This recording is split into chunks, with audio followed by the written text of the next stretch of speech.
What's going on, people? It's your boy 40 now. It's a bit of a rarity that I have one of these. It's actually called a day off. Yeah, I know, who would have thought it?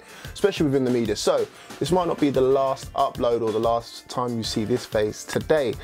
So I'll start off with the big news. Rafa Benitez at the Premier League launch. He was spotted yesterday, Tuesday, actually heading down to London from Newcastle at Newcastle Central Station. Now, he's spotted by a fan, and obviously you can see the caption on screen, you know, suggesting that he might be heading down to London to sign Lucas Perez, obviously from Arsenal, that we've been after for a while. That was quickly rubbished by Lee Ryder from the Chronicle, and apparently he was heading down for the Premier League annual pre-season managers meeting, whatever that is. I think it's got a shorter title than that, but you get the picture.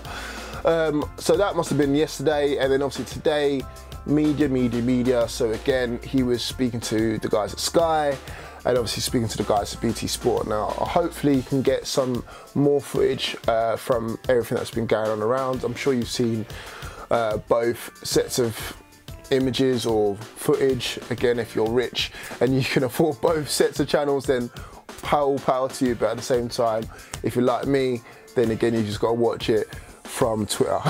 So anyway, let's head to it. So you can see the little bits that have been banded around on Twitter. Now, I've seen some of the stuff that's been put in the Chronicle, which is very, very interesting, as always, to hear from Rafa Benitez. He knows his stuff. It's quite captivating how he speaks and how he can hold a conversation. And it's just, you always feel like you're learning so much from him, even though he doesn't say a lot or give away a lot. Now, here's a little bit from the stuff that I've seen off Twitter. Rafa Benitez, the Newcastle manager, back in the Premier League as well, Rafa. And congratulations on that achievement as well. Fantastic season for Newcastle, wasn't it? Yeah, I think the championship is quite complicated, but we did well. So the team, the fans, the city, everybody was together, and that was crucial for our achievement. What do you think was the key to it? No, I think good players, obviously, because they make the difference. The fans, 52,000 fans every game at home, and especially also the support the way. So I think the city, everyone was pushing. I would say the staff in the club, everyone was trying to achieve what we wanted to achieve, to go back quickly to the Premier League. Now that was interesting, but the more interesting things was actually put in the Chronicle. Now, if you see on screen right now, I'll start off with the first comment that he made. And this is in regards to improving from last season. So he said, the championship is quite complicated, but we did well. The teams, the fans, the city were together, and that was crucial for us. We had good players, the fans, we had 52,000 fans every game at home, and especially the fans away, everyone was pushing. The staff, the club, everyone was trying to achieve what we wanted to achieve. Only 33% of the teams go back up first season. It's quite complicated. If you don't go up, it's even more difficult because there is more pressure. So again, just basically reiterating what he said in the footage just before. Again, he loves the fans. He keeps referring to us all the time, which is great. I don't think we've had a manager who respects us as much as he has, well, ever since the late Sir Bobby Robson and obviously Kevin Keegan. And then obviously we've had so many managers in between. But again, he just loves the fact that the fans are behind him. And I think that is part of the main reason why he's still here. Because otherwise, you know, it's quite clear that things are not going his way. You know, we see pictures of him smiling, and the press and the media are reporting it's the other way around. Come on, guys. You ever heard of putting on a brave face? He's not going to come out moping around, is he? Let's face it.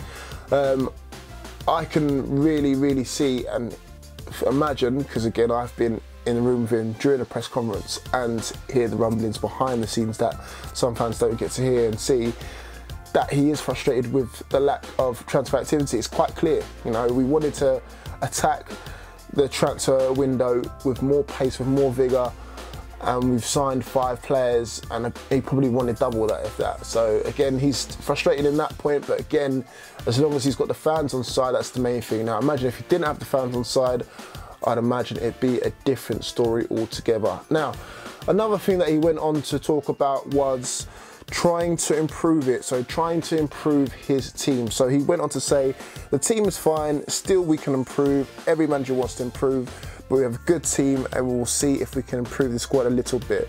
The Premier League is a massive challenge, it's another level. It's very hard, the prices are crazy. We missed some targets at the beginning, and I think we're paying for that, but hopefully we can find solutions to bring what we need. Sometimes it's not what you want, it's what you need and what you can afford now. It's quite difficult for every team, but especially the ones that do not have as much money as the others. The teams at the top have put the prices so high that if you go for average players, they ask for big money, big commission, big wages, everything is more difficult. Sometimes you have to sign what you can, then it's tricky because if you sign players, well, people will say, is it the player you wanted? Maybe it's the 5th on the list, but he's still your player. You have to support him and make sure he's good enough. We are trying to do our business. Interesting words. Now, again, I'm just speculating out of what I've seen there and what I've heard, but that to me says that some of the signings that we signed are not the players that we was after. It's quite clear we wanted Tammy Abraham. Obviously, he's now at Swansea City. Willy Caballero apparently was another one that we wanted. He's now at Chelsea. And there's others as well. Now, even some of the players that we brought in, you know, I think Lejeune was a player that we wanted at centre-half. Yeah, we got him. Jacob Murphy, again, yes and no. Again, it does help that he's a Newcastle United fan, so again, he wants to be here more than ever, or more than any other player. But at the same time, he was after so many other wingers. I mean, even Shea Ojo from Liverpool, remember his name was bandied around quite a bit. We wanted him. Manquillo, again, I'm not too sure if he was the fullback that we was after. I know we was after Kieran Gibbs, amongst other players. But again, we've had to make do with what we've had in, obviously due to financial commitments, due to literally missing out on players and not acting fast enough. So again, it is what it is. You know, we said we wanted another strike in before the Spurs game. It's now Wednesday. I cannot personally see us getting in a striker before then, and even if we do, it's highly unlikely that he's going to start with missing out on our pre-season. He might have had a pre-season at his club that he's at now, whoever he is, but at the same time, Rafa has his own way of doing things, so again, he would need to get up to speed, and I think the game on Sunday will be too quick for him. Now, moving on to some more stuff about what Rafa was talking about during the Premier League launch. He talked about his future. So what he said about his future was, the story is just what I said before. We missed some targets at the beginning and now we're trying to do our best with what's available. I can read our fans saying, listen, now we'll sign a 25 million striker. We cannot. Sometimes they're not available, but if the available price is not 20 million, the wages are not the same. And the commission of agents is huge. I think we're trying to do our best in the conditions that we're in. I'm not happy with it, but at the same time, for me, it's a challenge and I'll try to do my best. If I decide to stay, it's for the city, the fans, the stature of the club, to stay in England and in the Premier League. So I want to do my best, but obviously every manager wants to improve. I'm happy with the players. The team spirit is quite good and hopefully we can replicate that this season. So it's quite obvious what he's saying there. He's saying it in plain black and white. I'm not even trying to get the pun in, but again, it's in plain black and white. He said he's not happy with what's happened. You know, he was expecting to get players in. Things have not happened. The only reason why he's staying is because of the club, the fans, the stature of the club as well. And of course, he wants to stay in England as well. You know, referring to the offers that he had in China. I don't think he wants to learn Chinese in this time of his life. I could be wrong. But again, he's got a really, really good club that adores him. Literally, let's put it this way, when a manager is bigger than pretty much the playing squad, then again, you know that we've got a guy that is just highly regarded. Now, put that into different contexts, you know, you might go to different teams like, I don't know, Manchester United, where a player could be on the same level as the manager in terms of star power, you know, Paul Pogba, Romelu Lukaku, those sort of things there, where, you know, the players and the managers match up. I don't think that's the same at Newcastle United. I think Rafa Benitez is the main draw. You've got players that are good, don't get me wrong, but at the same time, you've got Rafa Benitez who's here and he's got a proven track record. So this is the reason why players want to come to the club, and that's the main thing. So he's the head honcho, but again, he's just not respected that way. That's how it looks anyway, by the guys that are higher up. Otherwise, he would have been backed heavily. You know, you would have had the likes of Mike Ashley coming back off holiday or whatever he's doing, and just signing the deals. It's not happened. It's not like it's not happened before. Like, there's been times where, you know, we've been frustrated. I think it might have been around the time where we might have signed Andros Townsend and John Shelby because we wasn't getting players over the line as quickly as we wanted to. And you know what, Mike Ashley just said, you know what, I'm going to do whatever it takes to try and save this club. This time it's not happening. God knows why.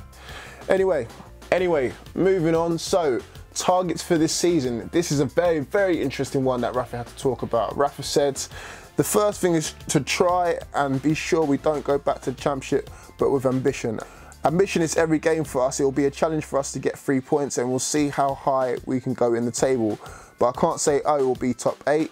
Fans will say, fantastic, he's ambitious, but I'm realistic. Let's be sure we do very well every game, and we're out to the bottom 3 positions, and then see where we go. So I love that. Love the realistic ambition that we have. We can't just say, we're a top tier club. We've been in the Premier League for years now, barring the 2 blips when we've gone down. We're not. We are, in terms of fans, don't get me wrong, we're what, top 4, top 5 in terms of fan attendances, but we don't win games by fan attendances. We win games by playing good football and playing together as a unit. So again, as long as we can avoid the bottom 3 positions, not going down, I'll take 17th place. I don't care, seriously. I'll take 17th place in a heartbeat, as long as it provides us with Premier League football the next season, and then we can build from there. Of course, we're going to have some shock wins here and there. We're going to beat some top 4 teams. We're going to lose to some bottom 3 teams, because again, we might even be one. But again, what I would take is surviving this Premier League season, enjoying it for what it is. It's not going to be like the Championship, no siree. We're not going to turn up to games and thinking, we're going to beat this Rotherham United, because we're not. There's no Rotherham United in the Premier League now. There's strong teams. Even the 3 teams, including us, are strong teams as well. So again, we need to be realistic about our expectations. We've got to be realistic about our squad. If we go into the Premier League season without any more signings, this is what we've got. We've got 2.5 strikers, if you want to count Perez as a striker. We've got, you know, players that Rafa Benitez hasn't got rid of yet that can still be considered Championship quality. He still hasn't really sorted out his best team yet in terms of centre-half positions, I don't think. Wingers, amazing, pace galore. But the main thing is we still haven't got everything sorted yet, and we're, a matter of 4 or 5 days away from playing our first game of the season against Spurs. So it is what it is. But I'm sure a lot of things will happen between now and probably by the time this video goes out. But again, that is it from now. I'm sure there'll be more videos, as I said, coming out today. A lot of stuff to go through in terms of transfer rumours, transfer targets, and my thoughts on the first game of the season against Spurs. Peace.